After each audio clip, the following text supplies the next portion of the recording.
Hello everybody.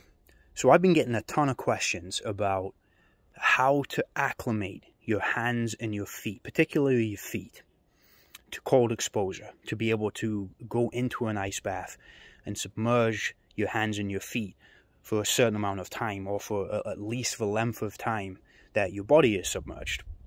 Because for so many people, including myself, they are the most difficult part of doing this kind of cold exposure.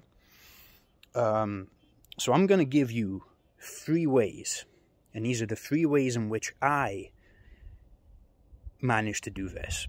But these 3 ways are going to help acclimate your feet and your hands. I mean, you can do this with your hands. I'm going to focus on the feet today, but these are 3 ways in which you can acclimate your feet to get used to cold exposure, to where you can be in that ice bath for 3 or 4 minutes, the same as your body. Now, these are 3 very simple steps, and it takes a little bit of time, so it's going to take some dedication and some discipline. But stick with it, because it's worth it, and it makes a huge difference to your cold exposure journey. So the first thing is just stand outside when it's cold, and you can see my feet. All you need to do is go for a little walk, just like this. Now, the length of time you go for that walk depends. It depends on how acclimated your feet already are to the cold, and it depends. It depends on where you want to go, right? So, for me, if I need to get the mail, I'm going to walk up my driveway, which is about 150, 200 feet. I'm going to do that barefoot, and I still do this. So you can see all the videos that I do of me doing some crazy stuff. But this is something that I still do today. And it's very simple. I'm going to show you. Just walk. Nice and easy. And you're exposing the bottoms of your feet to the ground. You're not exposing the tops of your feet, just the bottoms. That's step 1. Do that. Start with 10 steps. Start nice and easy. And then start with 15 steps. And then gradually progress, right, until that becomes somewhat comfortable. It's important to note that this will never become comfortable, but you'll become more adaptive to it. You'll get used to it. That's when you take it to the next step, and that's what we're going to talk about right now.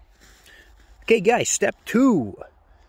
This is a tough step, and this is a tough progression to get to, but it's an important progression because you're going to get more exposure to your feet. Right, so I'm going to show you right now. We're going to do this in the snow. You can see my feet. Okay, we're going to go for a little walk.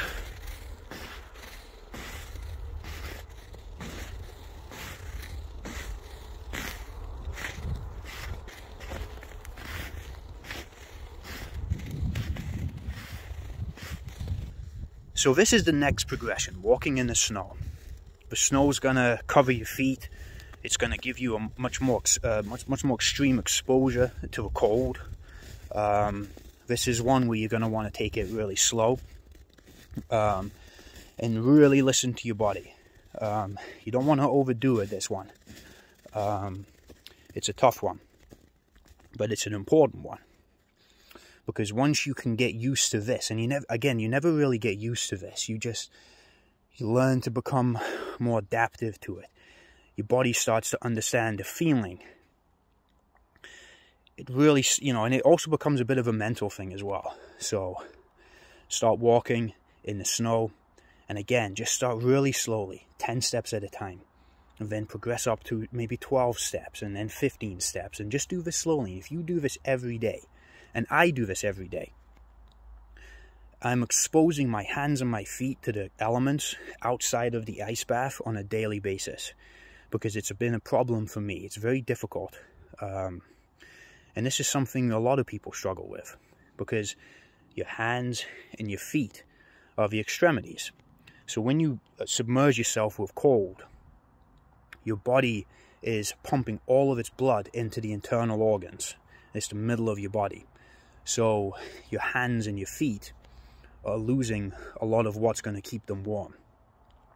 So this is the next progression. And then we're going to do the final progression coming right now. Hey guys, final progression, and the most important one. And this is where you're going to kind of unlock that next level. And this is what's going to allow you to start taking those ice baths fully submerged for the full amount of time that you want. So we've been able to walk down the driveway in like kind of icy conditions, right? So just exposing the bottom of the feet. Then we've walked in the snow, exposing the entire foot. Now we're going to dip our feet in the ice bath. So I'm going to show you with just one foot so I can keep my balance. Here's the ice bath. This is what we're doing. And do this for maybe 5 to 10 seconds at a time. So do one foot, and then we'll do another foot. 5 to 10 seconds at a time.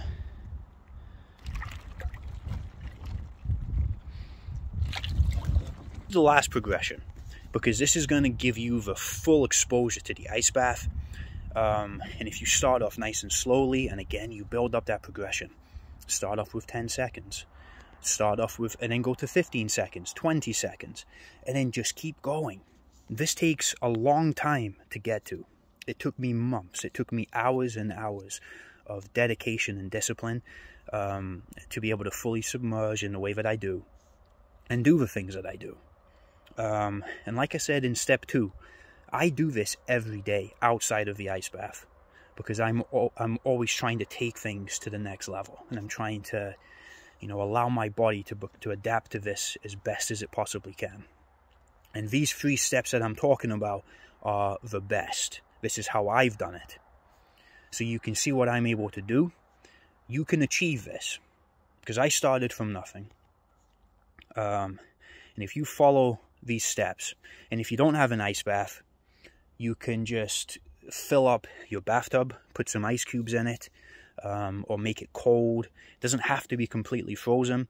Anything underneath 40-45 degrees, that's going to be cold enough to help with that exposure. But the most important thing is you're building up that progression, and you're creating an adaptation, your body to adapt to this, and your mind as well, because your mind plays a huge role in what we do. Okay? We're going to do one final thought coming right up. Okay, guys, final step. And it's a question I get asked a lot. What do you do to warm up? So when you've been exposed to the cold, what do you do? Well, this doesn't get talked about a lot, but one of the most important things that you can do is allow your body to naturally warm up.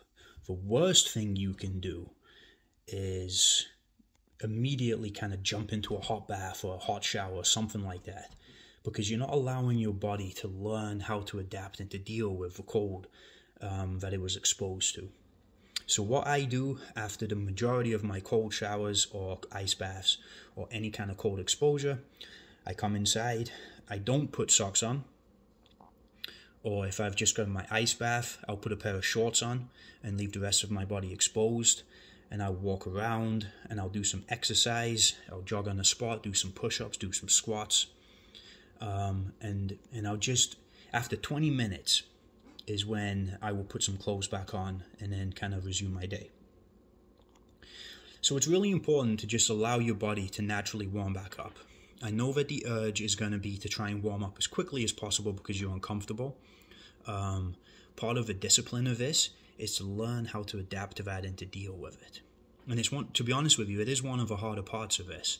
So, but my advice to you is come inside, dry yourself off, you know, get yourself into a dry state. That's important. And then just walk around and try and encourage that blood back to that part of the body. Do some stretches, do some, you know, some very small activity, some exercise, something like that that's going to encourage that blood flow. And as you do that, day in, day out, week in, week out, the effects of the cold are going to become easier to deal with.